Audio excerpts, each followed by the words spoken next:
Did you know you are standing on a shore at dusk? The air is cool and salty, and the sand is still warm from the sun. Before you is a masterpiece, a sprawling sandcastle built with hours of patient effort. It has towering spires, intricate walls, and a wide moat filled by the lapping waves.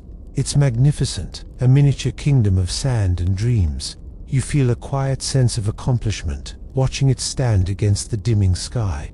It feels permanent, in its own temporary way. Now, before you get too comfortable, go ahead and like this video and subscribe to the channel to encourage me to make more content like this. Also, let us know where you're watching from and what time it is there. Now, dim the lights, and let's begin tonight's journey. You know how this story is supposed to end. You expect the tide, that slow, relentless force of nature, to creep in. You imagine it will first lick at the outer walls, then gently erode the foundations, until your beautiful creation, slowly, gracefully, dissolves back into the beach.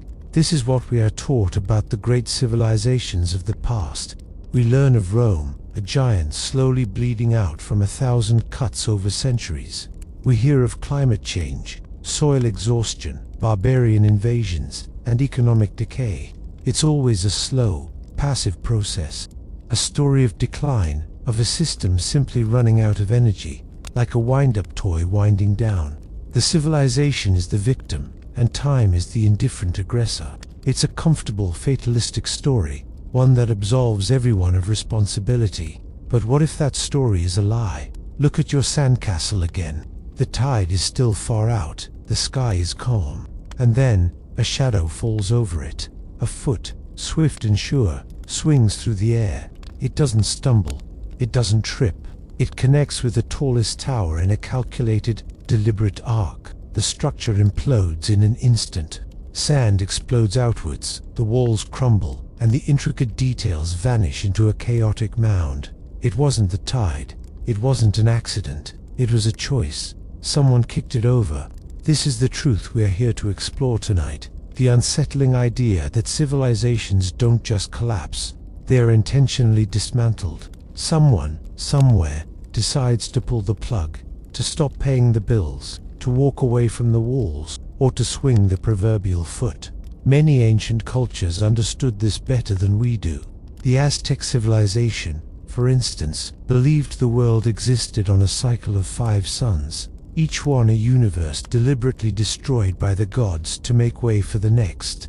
Their entire religion was based on staving off that final, intentional kick. Historians still debate whether the term collapse is even the right word, with many now preferring phrases like rapid simplification or systemic transformation. But even those sterile terms hide the human agency behind it all. It wasn't just a slow, sad fading into the night. It was an act, a decision made in the halls of power, or a collective choice made by millions in the streets and fields, to simply stop holding the castle together, to let it fall, or more accurately, to give it a push. So what is this it that gets pushed? What is a civilization? Your mind probably jumps to images of pyramids piercing the sky, or the white marble columns of the Parthenon gleaming in the sun. You might think of aqueducts, those monumental feats of engineering snaking across the landscape, carrying lifeblood to a bustling city. Or maybe you picture museums filled with golden masks, intricate pottery, and stone tablets covered in forgotten languages. These are the artifacts, the beautiful fossils left behind. But they are not the living creature. A civilization is not the stone, the gold, or the clay. A civilization is a network of promises. It is a shared story that millions of people agree to believe in. It's an incredibly complex and fragile system of trust. Imagine a giant, teetering tower of Jenga blocks. Each block is a different part of the whole. One is the farmer who grows more grain than his family needs, trusting that a merchant will buy it. Another block is the merchant, who travels a dangerous road, trusting that the soldier at the city gate will protect him, not rob him. The soldier stands his post, trusting that a bureaucrat he's never met will ensure his wages are paid. The bureaucrat shuffles his tablets, trusting in the authority of the king, who in turn justifies his rule by appealing to the gods. The priest interprets the will of the gods, trusting that the people will find his words meaningful. Farmer, merchant, soldier, bureaucrat, king, priest. Each block rests on the others, held in place by an invisible force. That force is trust. It's the collective belief that the system works, that the promises will be kept. One of the most stunning examples of this is the Indus Valley civilization, where cities hundreds of miles apart used identical, standardized bricks for centuries. This suggests a level of social agreement and shared understanding so profound it boggles the modern mind, all without giant monuments to a single, all-powerful ruler. It was a civilization built on a shared blueprint of belief. This tower of trust allows for incredible things. It allows for specialization, for art, for science, for philosophy. It allows someone to dedicate their life to studying the stars, because they trust that someone else is growing their food. But it's also terrifyingly fragile. All it takes is for one key promise to be broken. What happens when the merchant is robbed, and the soldier does nothing? What happens when the soldier's wages don't arrive? What happens when the farmer's grain rots in his silo because the economy has stalled? The trust begins to fray. People stop believing in the shared story. Academics fiercely debate whether a civilization even needs grand cities or writing to exist, or if it is simply a critical mass of social complexity built upon these very promises. The moment people start to believe the game is rigged, they stop playing. They start pulling their own Jenga blocks out to secure their own small pile. And the intentional dismantling begins, not with a barbarian's axe, but with a whisper of doubt. It begins with the realization that the tower is just a game, and the person who pulls their piece out first might be the only one who doesn't get crushed when it all comes crashing down. Now, let's travel back in time to a world that hums with a quiet, confident energy. The year is around 1300 BC, the height of what we now call the Late Bronze Age. If you were standing in a port city like Ugarit, on the coast of modern-day Syria, the air would be thick with the scent of cedarwood, spices, and the sea. You would see ships arriving with copper ingots shaped like ox hides, mined in Cyprus. You would see tin, the crucial ingredient for bronze, that had traveled an astonishing distance, perhaps all the way from the mountains of Afghanistan. You would see Mycenaean Greek traders haggling over ornate pottery filled with fragrant olive oil, and Egyptian merchants proudly displaying jewelry of lapis lazuli and faience. It was the first truly globalized world, an intricate web connecting mighty empires: the Hittites in Anatolia, the New Kingdom of Egypt, the Babylonians in Mesopotamia, and the powerful Mycenaean palaces of Greece.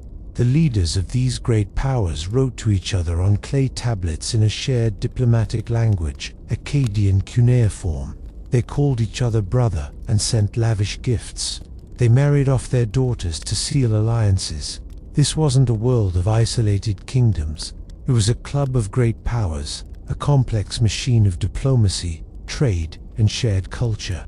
The most famous moment of this era was the Battle of Kadesh, a colossal clash of chariots between the Egyptian pharaoh, Ramesses the Great, and the Hittite king Muwatalli II. It was a bloody stalemate that famously led to the world's first surviving international peace treaty, a document of such mutual respect and intricate clauses that it would make a modern diplomat blush. They created a system of collective security, a promise that the big players would keep the world stable. It felt permanent. It felt like the pinnacle of human achievement. To the people living in that world, the idea that it could all simply vanish would have been as absurd as us imagining the internet disappearing tomorrow. A stunning snapshot of this interconnectedness was discovered by a sponge diver in 1982 off the coast of Uluburun in Turkey. A shipwreck, perfectly preserved, a time capsule from the 14th century BC. On board was a king's ransom, 10 tons of copper, a ton of tin, raw glass ingots, colored cobalt blue and turquoise, ebony logs from Africa, south of the Sahara, Canaanite jars filled with resin used for perfume. There were even Baltic amber beads, elephant tusks, and a solid gold scarab bearing the name of the Egyptian queen Nefertiti, all of it on one ship, heading west. This wasn't random trade. This was a centrally organized, elite exchange of industrial-scale proportions. Historians still debate whether this club of great powers saw themselves as part of a single international system, or were merely powerful rivals in a constant state of managed conflict. But what is clear is that their fates were tied together. Each empire, like the Jenga blocks from before, was now dependent on the others for the raw materials and luxury goods that defined its very power. The system was magnificent, a gleaming bronze machine. But like any machine, if you remove one crucial gear, or deliberately cut one vital wire, the whole thing grinds to a halt. Now, into this glittering world of palaces and international treaties, a ghost enters the stage. You have heard their name, whispered in history class like a bogeyman: the Sea Peoples. The records left by the Egyptians paint a terrifying picture. A confederation of mysterious warriors from the sea, a tidal wave of destruction crashing upon the shores of the eastern Mediterranean. Pharaoh Ramesses III inscribed their deeds in stone at his temple at Medinet Habu, a piece of propaganda that has shaped our view for millennia. He boasts no land could stand before their arms. Their league was the Peliset, Jekka, Shekelesh, Denayan, and Weshesh, lands united. They laid their hands upon the lands as far as the circuit of the earth, their hearts confident and trusting. They are depicted with horned helmets and feathered headdresses, razing cities to the ground, a faceless, unstoppable force of nature. For a long time, this was the accepted story. The Sea Peoples were the cause of the late Bronze Age collapse. They were the external shock, the barbarian horde that kicked over the Sandcastle. It's a simple, dramatic explanation, but it's almost certainly wrong. It's like blaming a forest fire on the wind that fans the flames, while ignoring the person who lit the match. Think of the Sea Peoples not as the cause, but as a symptom. They were not a conquering army with a unified plan. They were refugees. They were displaced peoples, pirates, and mercenaries, a chaotic mix of humanity set adrift by a crisis that had already begun elsewhere. Their famous raids were not the first domino to fall. They were one of the last. Where did they come from? That is the great, lingering mystery. The name Ramesses gives us hint at origins across the Aegean and Anatolia, perhaps even Sicily or Sardinia. The Peleset are widely believed to be the ancestors of the Philistines from the Bible, who settled on the coast of Canaan. An obscure but fascinating piece of evidence comes from a single sword found in Romania of a type associated with the Sea Peoples, suggesting their wanderings were far wider than once thought. They were not an invading nation.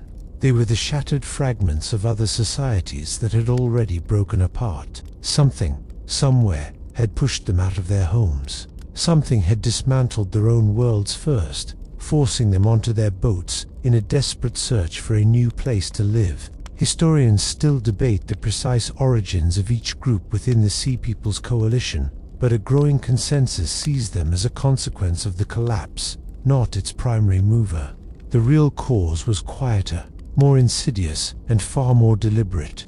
The Sea Peoples were simply the first wave of human debris washing ashore from a civilization that was already being systematically taken apart from the inside. They were the visible symptom of an invisible disease. The real story isn't about who they were, but what set them in motion. So if the Sea Peoples were merely the chaotic aftermath, what was the real weapon? What was the deliberate act of sabotage that brought this glittering world to its knees? The answer has been hiding in plain sight the entire time, in the name we give the era itself, the Bronze Age. It sounds so solid, so elemental, but bronze is not an element. You cannot dig it out of the ground. Bronze is a technology, an invention. It is an alloy, a specific recipe of about 9 parts copper to 1 part tin. Copper was relatively plentiful. The island of Cyprus, then known as Alatia, was a gigantic copper mine for the entire region, its name forever linked to the metal. You could equip an army with copper swords, but you wouldn't want to. Copper is soft. In a real fight, a copper sword would bend and dull almost immediately. It is a poor material for serious warfare or heavy-duty tools. Tin is the magic ingredient. Tin is the soul of bronze. Adding just that small amount of tin transforms soft, pliable copper into a hard, durable, lethal metal. It allows for sharp, lasting edges on swords and axes, and strong, resilient armor. Bronze was the advanced military technology of its day. It was the foundation of imperial power, the enabler of agricultural surplus, the very metal that gave the era its strength and its name. But tin was, and is, incredibly rare. Unlike the abundant copper mines of Cyprus, there were no major tin sources anywhere in the eastern Mediterranean. It had to be imported from a great distance, likely from the remote mountains of modern Afghanistan or Uzbekistan. Its journey was a 1,000-mile trek across dangerous lands, controlled by countless middlemen, before it ever reached a port to be shipped west. This made the tin trade the single most important and most vulnerable supply chain in the ancient world. It was the jugular vein of this interconnected civilization. Now, imagine you are a rival king, or perhaps the leader of a disenfranchised group on the margins of the great empires. You see this system, and you understand its secret fragility. You don't need to raise a massive army of chariots to challenge Egypt or the Hittites. You don't need to lay siege to their mighty fortress cities. You only need to do one thing. You need to cut off the supply of tin, whether by funding raiders to disrupt the caravans, by assassinating key merchants, or by conquering one small, strategic mountain pass 1,000 miles away. You could sever the vein. Historians debate intensely whether this was a coordinated act by a single entity or a cascading failure of multiple trade links at once, but the effect is the same. Suddenly, the tin stops arriving in the port of Ugarit. The price skyrockets. The royal bronze foundries fall silent. The king's smiths can only produce inferior, soft copper weapons. The army's effectiveness plummets. The state's power, built entirely on its monopoly of bronze, evaporates. This wasn't an accident. This was economic warfare in its most ancient and devastating form. It was a targeted, silent dismantling of the entire system by attacking its single point of failure. The grand palaces didn't fall because of a barbarian horde at the gates, but because a shipment of dull grey metal failed to arrive from the other side of the world. As the flow of tin dried up, and the bronze foundries fell silent, the great kings and their bureaucracies faced a terrifying choice. The globalized system that had guaranteed their power and wealth was now a liability. The intricate supply chains were broken. The complex trade networks were failing. The promises that held the Jenga tower together were being broken one by one. In this moment of crisis, you might expect the leaders to double down, to fight desperately to restore the old order, to send armies to secure the trade routes and rebuild the system. Some undoubtedly did, and they perished for it. Their cities were the ones that burned, their palaces the ones left in ruins for archaeologists to find thousands of years later. But others, perhaps the wisest among them, chose a different path. They made a calculated, radical decision. They chose to intentionally dismantle their own complex societies. They initiated a conscious retreat into a new, simpler way of life. This wasn't a failure. It was a strategy for survival. Imagine a palace scribe in the city of Pylos in Greece, a major hub of the Mycenaean world. We have his records, written on clay tablets that were accidentally baked and preserved when the palace burned. One of the most famous sets of these tablets, known as the Coastal Defense Tablets, details the last-ditch effort to guard the shoreline. It lists groups of men, watchers on the coast, sent to various points, awaiting an attack from the sea. They were expecting the sea peoples, but the most telling detail is what happened next. The palace was destroyed, yet archaeological evidence shows that the surrounding countryside did not suffer the same fate. The population didn't vanish. They just stopped living in a centralized, palace-dominated society. They abandoned the city. They chose to walk away from the complexity, the taxes, the bureaucracy. and the king who could no longer provide the security he promised. This was a deliberate unwinding. Rulers and commoners alike recognized that the old system had become a death trap. Maintaining a large specialized urban population was impossible without the reliable surplus of a vast trade network, so they dispersed. They returned to smaller, self-sufficient villages. They gave up writing because there was no longer a complex bureaucracy to manage. They stopped building monumental tombs and palaces because the social structure that demanded them was gone. This is why the era that follows the Bronze Age collapse is often called a Dark Age. Literacy disappeared from Greece for several hundred years. But was it really dark? Or was it just simpler? For the average farmer, life may have actually improved. He was no longer sending a huge portion of his harvest to a distant king. He was no longer in danger of being conscripted into an army to fight in a foreign war.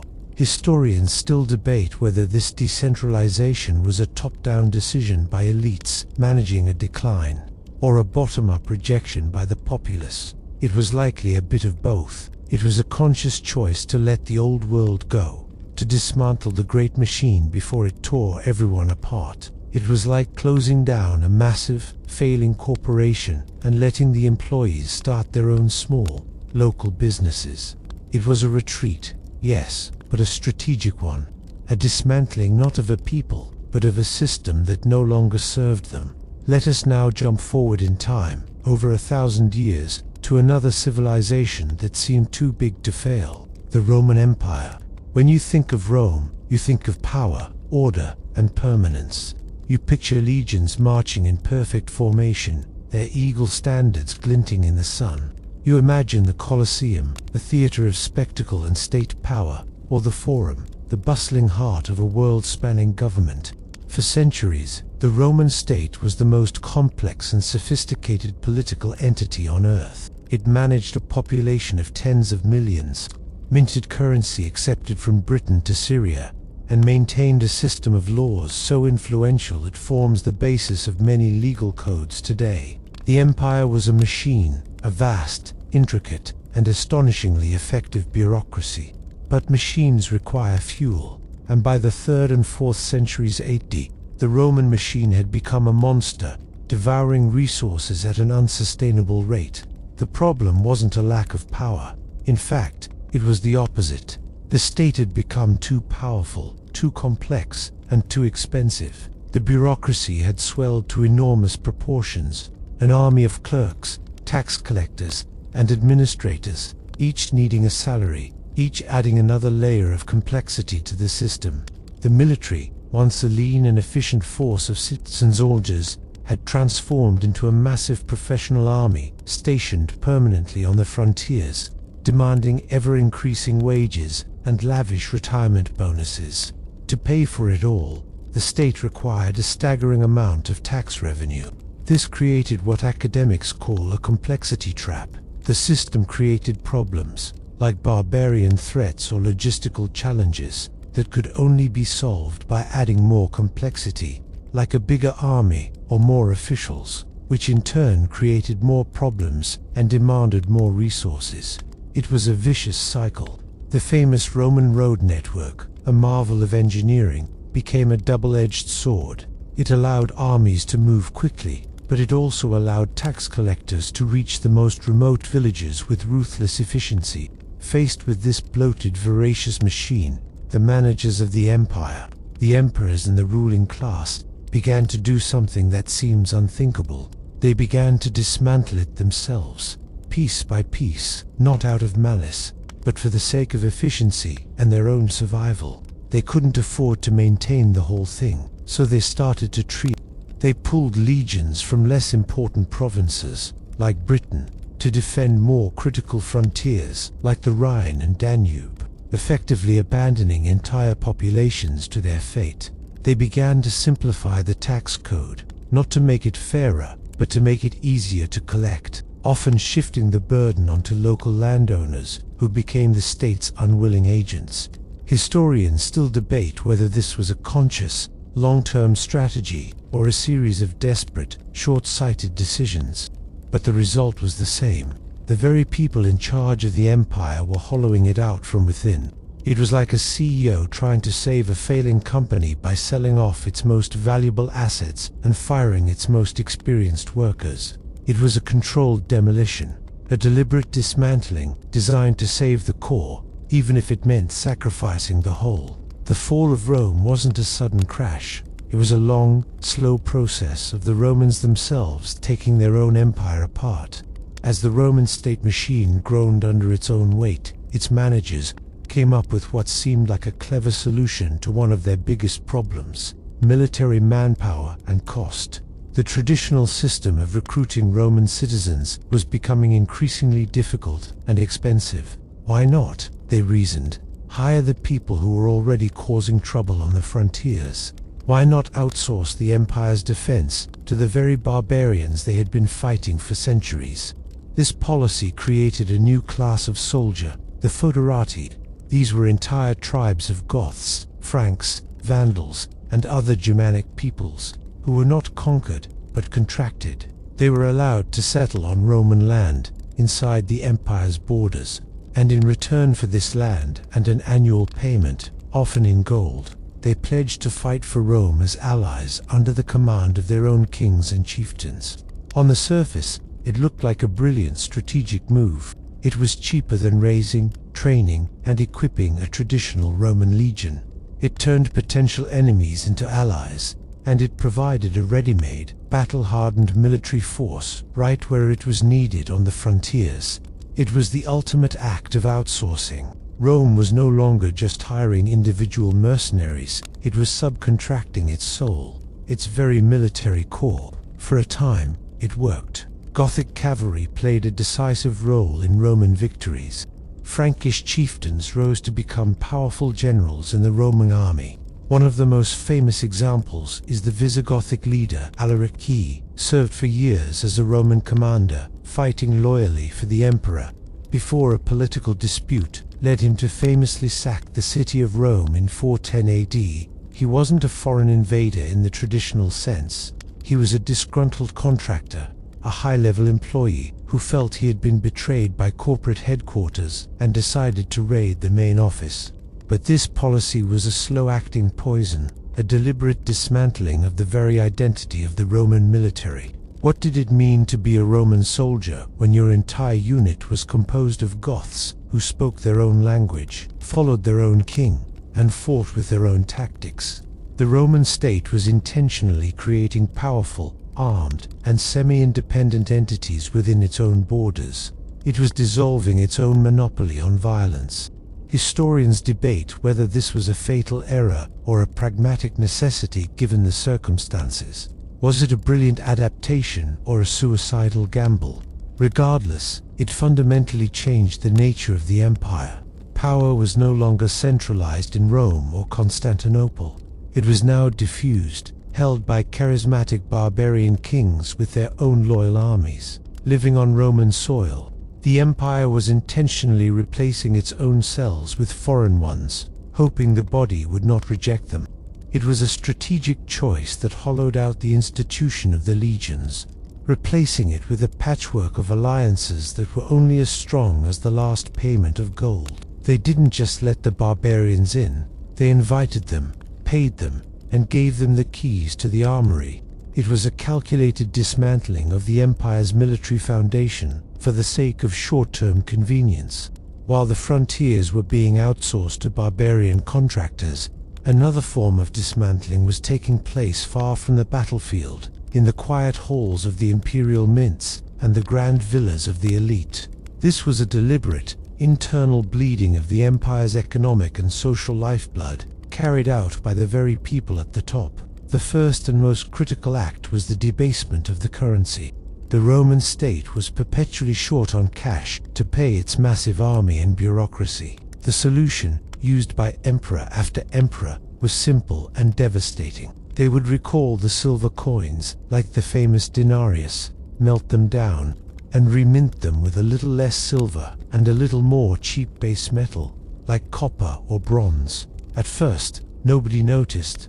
A denarius was still a denarius, but soon the coins became lighter, flimsier, and darker in color. people weren't stupid. They knew the coins in their pockets were a lie. This was a conscious decision, an intentional fraud perpetrated by the state against its own people. It created rampant inflation. Prices for everyday goods like wheat and oil soared, while the value of people's savings evaporated. This wasn't a natural economic downturn. It was a policy. The state was dismantling public trust in the very concept of money. One of the most curious outcomes of this was the discovery of huge hoards of older, purer silver coins buried in the ground in places like Britain. People were intentionally taking good money out of circulation, hiding it from a system they no longer trusted. This process reached its peak during the crisis of the 3rd century, a period of intense civil war where dozens of generals claimed the title of emperor. Each one minted his own increasingly worthless coins to pay his soldiers, flooding the empire with bad money. At the same time, the ruling class, the wealthy senators and landowners, began their own quiet dismantling. Faced with crushing taxes and a chaotic political climate, they began to withdraw. They abandoned the cities, the traditional centers of Roman life and governance, and retreated to their massive country estates, their latifundia. These estates became worlds unto themselves. They were self-sufficient fortresses, with their own workshops, food production, and private security forces. The wealthy elite were essentially seceding from the empire while still living within it. They stopped paying their taxes, they ignored imperial decrees, and they governed their local territories like petty kings. Historians debate whether this retreat was a selfish abdication of civic duty or a rational response to a collapsing system. Whatever the motive, the effect was to starve the central state of both money and talent. The cities, deprived of the patronage of the rich, began to crumble. Aqueducts and public baths fell into disrepair, not because of barbarian destruction, but because of intentional neglect. The elite were dismantling the public infrastructure of the empire to build their own private kingdoms. They were pulling their Jenga blocks from the tower to build their own smaller, safer forts, knowing full well the main structure was about to fall. The year is 476 AD. This is the date you learned in school, the year the Western Roman Empire fell. It sounds so dramatic, so final. You imagine a cataclysmic battle, the gates of Rome smashed open, flames leaping into the sky as barbarian hordes rampaged through the streets. The reality was far less spectacular. It was less like a bang and more like a quiet sigh. By 476, the Roman Empire in the West was already a ghost, a hollowed-out shell going through the motions of power. The real authority had long since splintered, held by Germanic kings in Gaul, Vandal lords in Africa, and powerful generals of barbarian descent who acted as the puppet masters behind a succession of feeble, child emperors. The last of these emperors was a young boy, ironically named Romulus Augustulus, combining the name of Rome's mythical founder with a diminutive, almost pathetic, version of the name of its first and greatest emperor, Augustus. He wasn't a mighty ruler. He was a political pawn, placed on the throne by his father, the Roman general Orestes. The real power in Italy was held by the army, a patchwork force composed almost entirely of Germanic Foederati. These soldiers demanded what they had been promised, what their counterparts in Gaul and Spain had already received. They wanted land. They wanted a permanent home, a piece of Italy to call their own. Orestes refused, and so the army did what armies do. It mutinied. It proclaimed its own leader, a charismatic Germanic chieftain named Odoacer, as its king. Odoacer marched on the capital, which at this point was Ravenna, not Rome. He captured and executed Orestes. Then, he approached the young emperor, Romulus Augustulus, but he didn't kill him. There was no bloody spectacle. In a move of profound symbolic importance, Odoacer simply forced the boy to abdicate.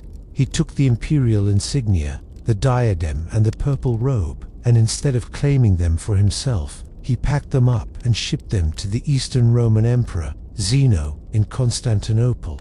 The message was clear. This charade is over. We don't need a Western emperor anymore. We will rule Italy ourselves, under the theoretical authority of your distant throne. Odoacer didn't destroy the empire. He just turned off the lights in an office that had been empty for years. Historians still debate the significance of this moment. For the people living at the time, it probably wasn't a big deal. The local barbarian commander was now in charge instead of a distant, irrelevant emperor. Life went on, but in hindsight, it was the final, merciful act of dismantling. It was Odoacer looking at the groaning, broken-down machine of the Western Empire, and deciding it was kinder to simply pull the plug than to let it continue its phantom existence. The fall of Rome wasn't a murder. It was a euthanasia, performed by one of its own employees. Let's leave the familiar landscapes of Europe and the Near East and travel across the ocean to a world that feels entirely different. We are now in the dense, steamy rainforests of Central America, a world of vibrant green, the constant hum of insects, and the calls of exotic birds echoing through a canopy so thick it can turn midday into twilight. Here, nestled amongst the towering ceiba trees and tangled vines, another magnificent civilization rose and, seemingly, vanished. The Maya. Your mind might conjure images of their iconic stepped pyramids, like the ones at Tikal or Chichen Itza, emerging from the mist, their stone faces carved with intricate hieroglyphs and fearsome gods. You might think of their famously complex calendar, a system so precise it tracked celestial cycles with an accuracy that modern science would not match for another 1,000 years. The Maya were masters of their environment, but it was an environment that demanded constant, careful management. Unlike the great river valley civilizations of Egypt or Mesopotamia, which could rely on the predictable annual floods of the Nile or the Tigris to fertilize their fields, the Maya built their world on a porous limestone shelf. There were few major rivers. Water was the central challenge of life. To survive, they engineered a brilliantly complex system of canals, reservoirs, and vast elevated farm beds, known as chinampas in other parts of Mesoamerica, to manage the seasonal cycle of torrential rains and brutal drought. Their cities were not just ceremonial centers. They were intricate water management machines designed to capture and store every precious drop. One of the most fascinating examples is the city of Edsna, which had an enormous interconnected system of canals and reservoirs capable of holding millions of cubic gallons of water. It was a triumph of engineering, but this very ingenuity created a delicate balance. Their civilization was a green labyrinth, a beautiful but fragile creation built upon a demanding foundation. The population grew, and with it, the demand for food and water. This required clearing more and more of the rainforest for agriculture, but the jungle soil was thin and easily exhausted. Deforestation led to soil erosion and, as modern climate simulations suggest, may have even exacerbated the droughts by altering local rainfall patterns. The system that allowed them to flourish also contained the seeds of its own undoing. They were locked in a constant battle with their own environment, a battle they had to win every single year. Historians still debate the exact carrying capacity of the land, but it is clear that by the height of the Classic period, around 750 AD, the population density in some Maya regions was higher than in many parts of modern Europe. They had built a thriving, complex world in one of the most challenging ecosystems on Earth. It was a magnificent achievement, but the entire structure, the pyramids, the calendars, the kings, all of it depended entirely on the ability of the farmer to produce a surplus and the sky to deliver the rain. The entire civilization was perched on the knife's edge between feast and famine. In this precarious green world, balanced on a knife's edge, the rulers of the Maya city-states made a series of choices that seem, in hindsight, to be a form of ritualized intentional dismantling. Maya society was not a unified empire like Rome. It was a collection of dozens of independent city-states, each ruled by a divine king, or Kul Ajbo. These kings were in a constant state of competition with one another. Their primary obsession was not economic prosperity or the welfare of their people. It was ritual warfare, prestige, and the capture of royal rivals for humiliation and sacrifice. Their power was not based on providing stability, but on proving their spiritual potency through elaborate ceremonies and military victories. The stone monuments they left behind, the stelae, are not records of civic achievement. They are political billboards, bragging about which rival king they captured on what date. This constant, low-level warfare was incredibly destructive, not necessarily in terms of mass casualties, but in its strategic disruption. Armies would trample fields, burn villages, and, most importantly, target the rival king and his noble court. The goal wasn't to conquer territory in the Roman sense. The goal was to capture the enemy leader, bring him back to your city, and publicly torture and sacrifice him to the gods. This was the ultimate political statement. The famous murals at Bonampak, for instance, depict a brutal scene of nobles having their fingernails torn out before a victorious king. This ritualized violence was the central focus of the elite. As the environmental pressures mounted, as droughts became more frequent and severe, you would expect the kings to focus on shoring up the agricultural system, on managing the water supply, on ensuring their people were fed. They did the exact opposite. They doubled down on warfare. They poured more and more resources into building bigger temples, conducting more elaborate ceremonies, and launching more raids against their neighbors. Why? Because in their worldview, the drought was a sign that the gods were angry. The solution was not to dig more reservoirs, but to appease the gods with more blood, more spectacle, more captured kings. They were trapped in a feedback loop of ritual violence. Each failure of the harvest only fueled their conviction that more warfare was needed. This was a form of intentional dismantling. The kings, in a desperate bid to maintain their own prestige and prove their divine connection, were actively sacrificing the long-term stability of their civilization for the sake of short-term political theater. Historians debate whether the kings truly believed this was the only solution, or if they were cynically using ritual as a tool to distract from their own failures.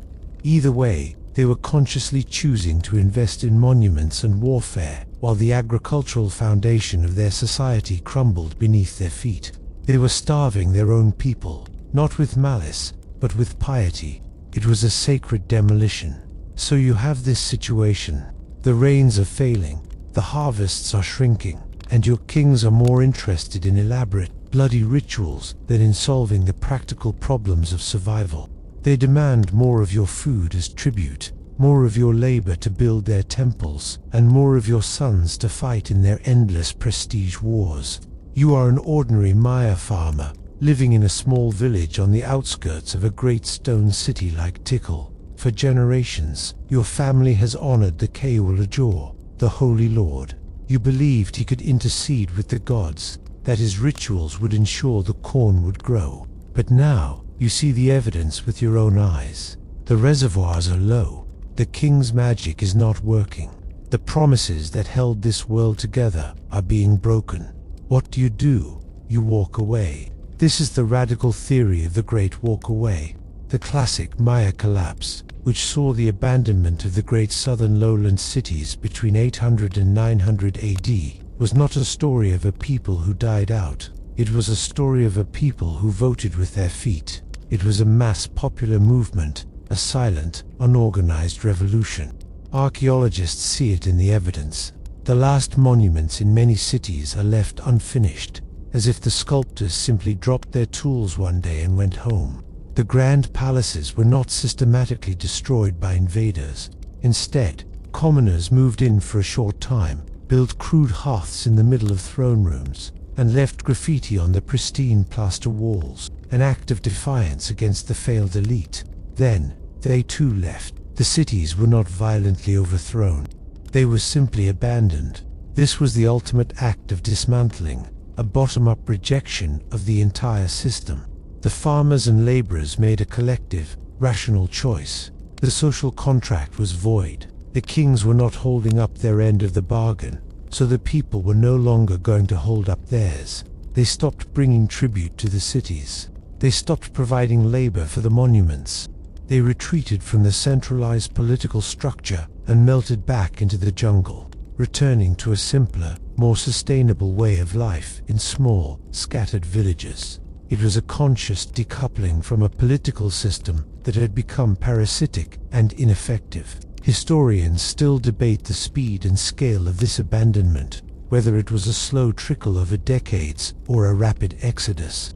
An obscure but telling piece of evidence is the pollen record from lakebed sediments, which shows that as the cities were abandoned, the rainforest rapidly grew back, reclaiming the vast agricultural fields. The people chose the forest over the kings. This wasn't a tragic collapse of a population. It was the successful dismantling of a failed political class by the very people they claimed to rule.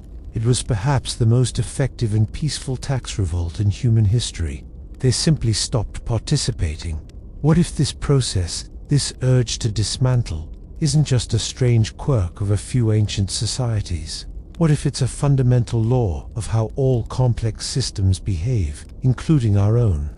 This is the core idea behind a theory known as the complexity trap, most famously developed by the historian and anthropologist Joseph Tainter. The theory is elegant and a little terrifying. It states that as societies evolve, they tend to become more and more complex to solve problems. You face a food shortage, so you invent irrigation, which requires a new class of managers and a system for maintenance. You face an external threat, so you create a professional army, which requires a new bureaucracy for recruitment, payment, and supply. Each solution adds a new layer of complexity and a new set of costs. For a long time, this works wonderfully. The investment in complexity yields a high return.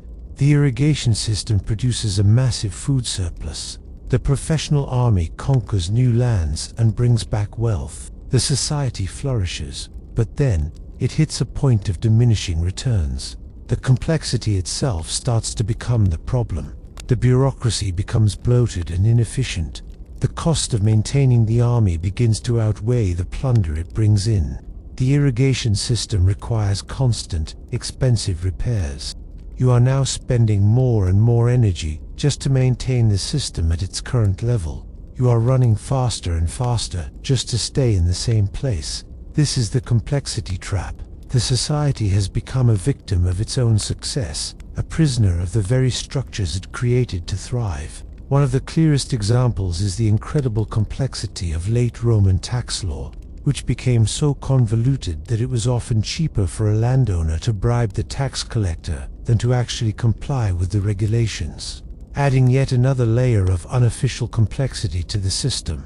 At this point, the society has a few options. It can try to keep investing in more complexity, pushing the system forward with sheer effort, but the returns get smaller and smaller until they become negative. Or it can face a radical and often painful alternative: simplification. Collapse, in this view, is not a failure.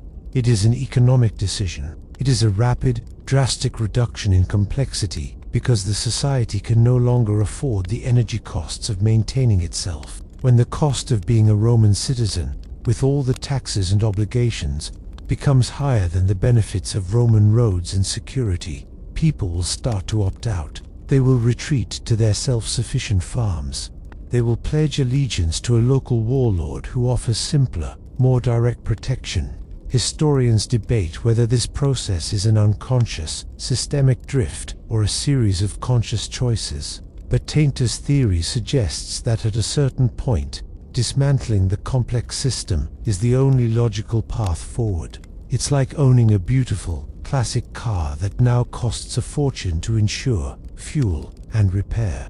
You love it, but eventually, the day comes when selling it and buying a simple bicycle is the only sensible choice. The collapse is just the society trading in its gas-guzzling limousine for a bike. If the complexity trap sets the stage, there is another universal human pattern that often lights the fuse. It's a phenomenon that a sociologist named Peter Turchin calls elite overproduction. It sounds academic, but it's a deeply human drama. It begins when a society is stable and prosperous. For a few generations, life is good, and the ruling class, the elites, do very well for themselves. Their families grow, and they have the resources to give their many children the best education, the best connections, and the best opportunities. The problem is that there are a limited number of top positions available in any society. There is only one king, a set number of high-ranking government posts, a certain number of spots for generals, high priests, or billionaire CEOs. For a while, the system can absorb the growing number of elite aspirants, but eventually, you get a society that is producing far more qualified, ambitious, and wealthy people than it has elite jobs to give them. This creates a desperate high-stakes game of musical chairs. You have a whole generation of frustrated, overqualified, and often very wealthy individuals competing for a handful of top spots. They all feel they deserve to rule, that it is their birthright. This is the breeding ground for civil strife and intentional dismantling. What do these frustrated elites do? They don't just go home and take up gardening. They start to break the rules of the game to get ahead. They become counter-elites. They use their wealth and influence to criticize the current leadership, to fund opposition movements, and to block the state from functioning correctly. They intentionally sabotage the very system that created them in the hopes that, in the ensuing chaos, they can seize power for themselves. You saw this in the late Roman Republic, with powerful figures like Marius, Sulla, Pompey, and Caesar, who used their personal armies and immense wealth to tear the Republic apart in their competition for ultimate power. Each one was a product of the Roman elite, and each one helped dismantle the system in his quest to be number one. This isn't just an ancient phenomenon. Turchin argues that this same pattern preceded the French Revolution, the American Civil War, and other major upheavals throughout history. It is a predictable recipe for sabotage. The state, paralyzed by infighting among the elites, becomes unable to respond to growing problems like popular discontent or economic hardship.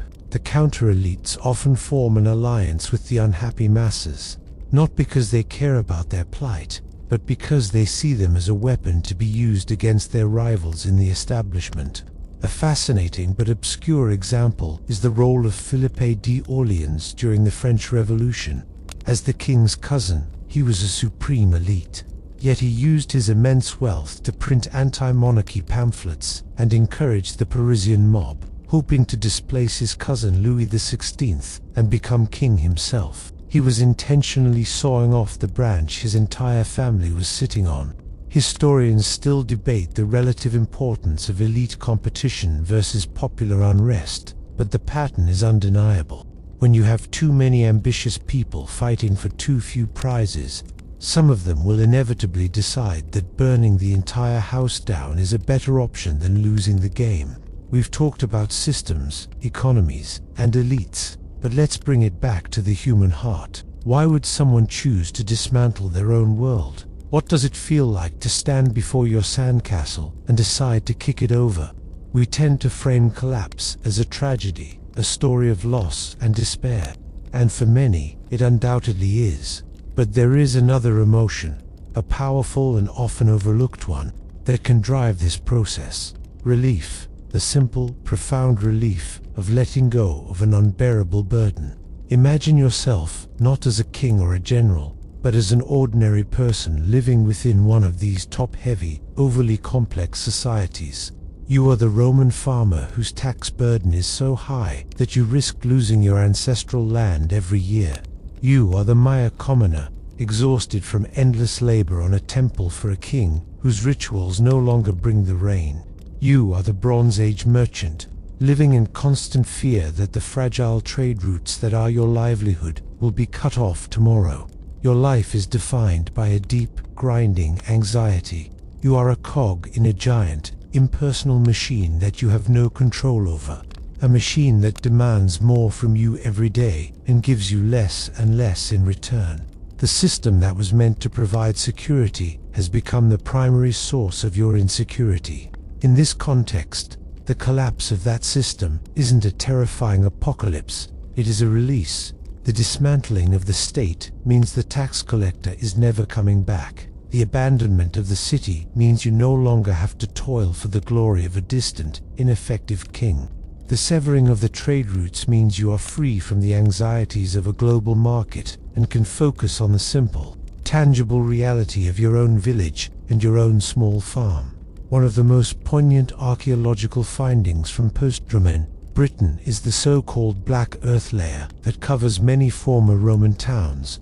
It's a layer of dark, organic soil, suggesting that for a time, these once paved urban centers were turned into gardens and pigsties. This wasn't a sign of squalor. It was a sign of a practical, liberating choice to use the space for something that actually mattered: growing food. This psychology of letting it burn is a powerful force. It's the moment when maintaining the facade of a complex society becomes more painful than embracing a simpler, if more chaotic, reality. It's the recognition that the Jenga tower is going to fall eventually, and pulling your piece out now and walking away is an act of self-preservation. Historians debate whether this is a conscious, political act, or more of an emotional, psychological response to overwhelming stress. It's likely both. It is a deep human instinct to seek escape from a system that has become oppressive. This isn't nihilism or a desire for destruction.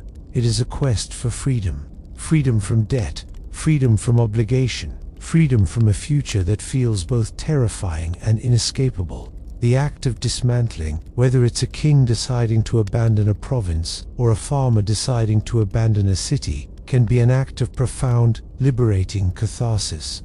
It is the deep, calming breath you take after finally quitting a job you hate. So far, we have looked at dismantling as a slow, creeping process of neglect, or as a quiet retreat. But sometimes, the dismantling is not quiet at all. Sometimes, it is the most overt, violent, and intentional act a society can undertake. We call it revolution. A revolution is not just a change in leadership. It is not a coup, where one elite replaces another, while the system remains intact. A true revolution is the conscious and deliberate demolition of the old order. It is a society looking at its own sandcastle, its own Jenga tower of promises and institutions, and deciding to kick it over with explosive force, all at once. The goal is not just to reform the system, but to obliterate it and build something entirely new from the rubble. Think of the French Revolution. It didn't begin as an attempt to dismantle France. It began as a call for reform, for a constitutional monarchy. But as the process unfolded, it took on a logic of its own. The revolutionaries were not content to simply curb the king's power. They decided to dismantle the very foundations of the Ancien regime. They systematically took apart the entire structure of French society. They abolished the aristocracy and all its privileges. They seized the vast lands of the Catholic Church, destroying its power as a parallel state.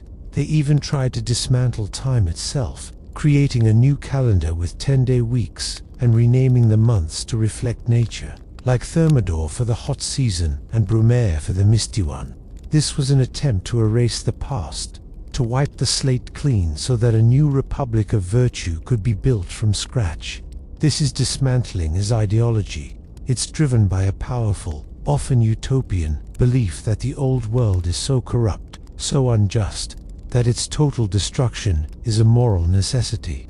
The guillotine, the infamous symbol of the revolution's reign of terror, was the ultimate tool of this dismantling. It wasn't just an instrument of execution.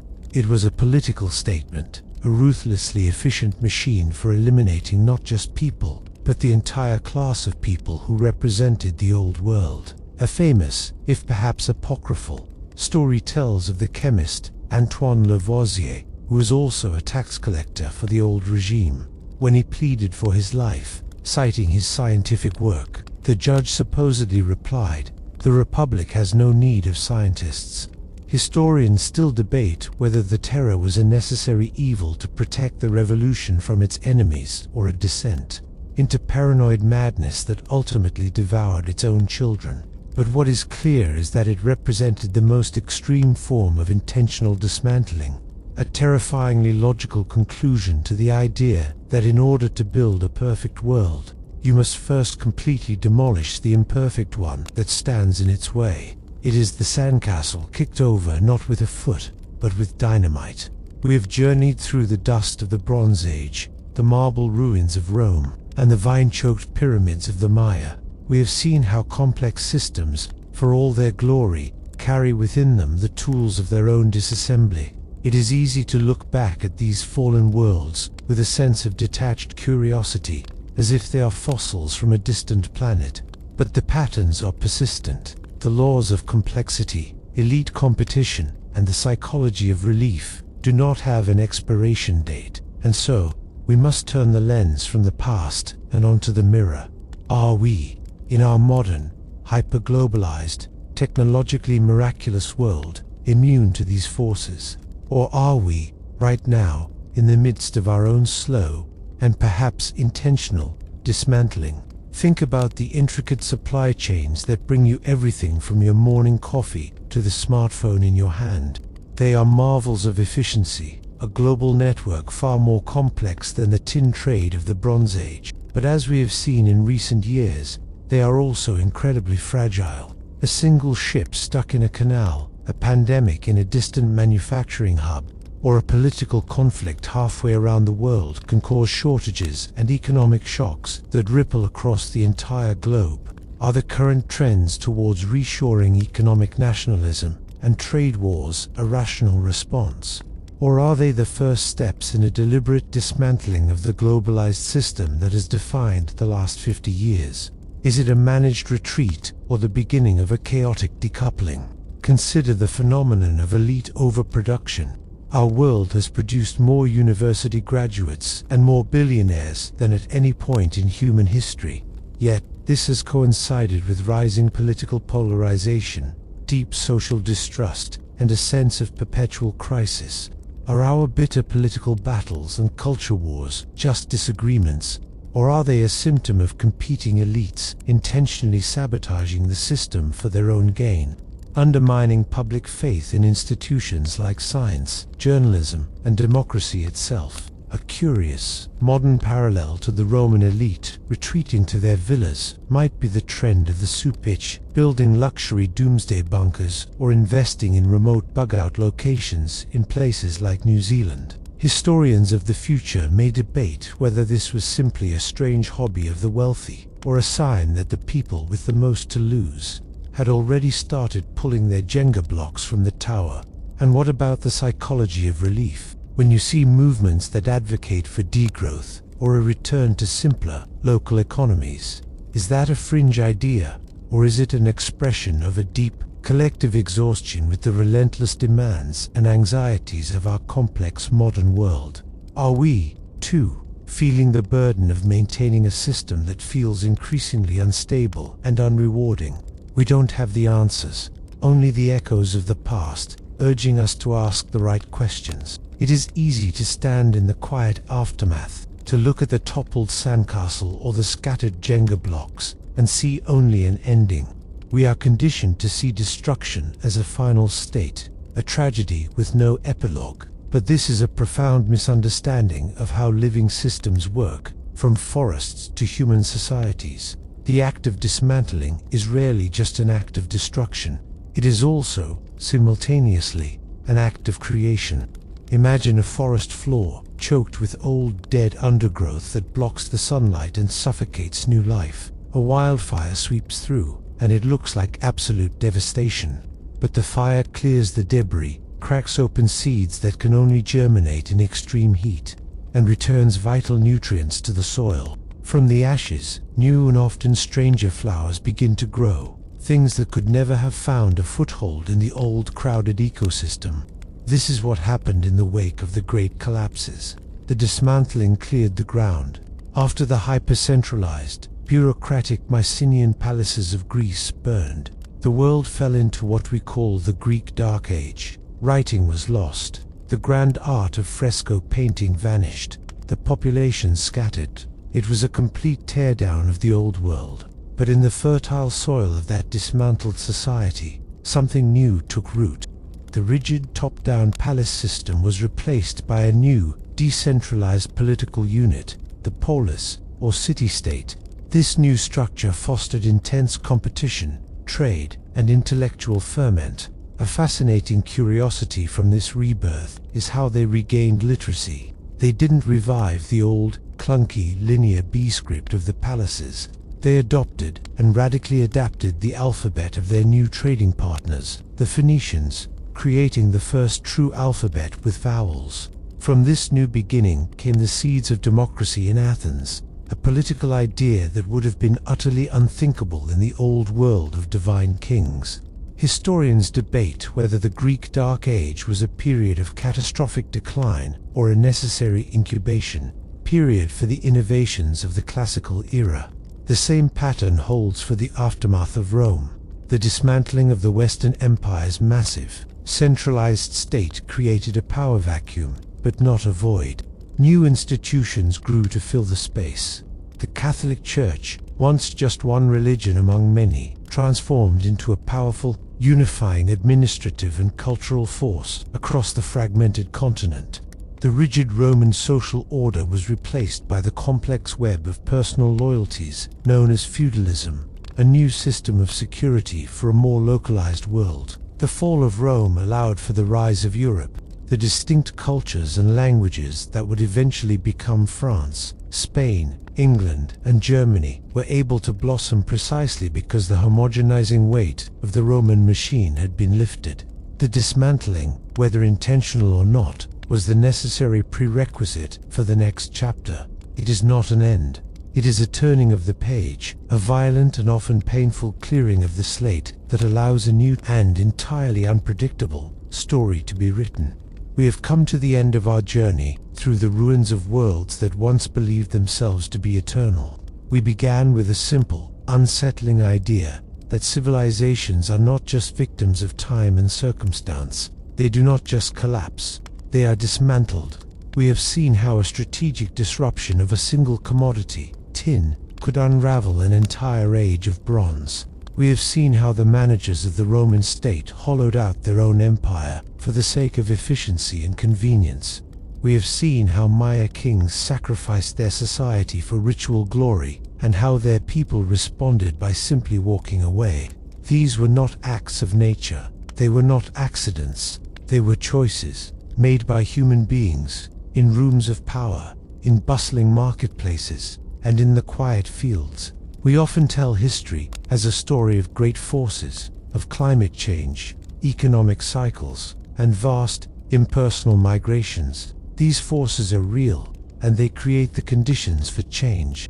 They build the pressure. But pressure alone does not cause a collapse. A decision does.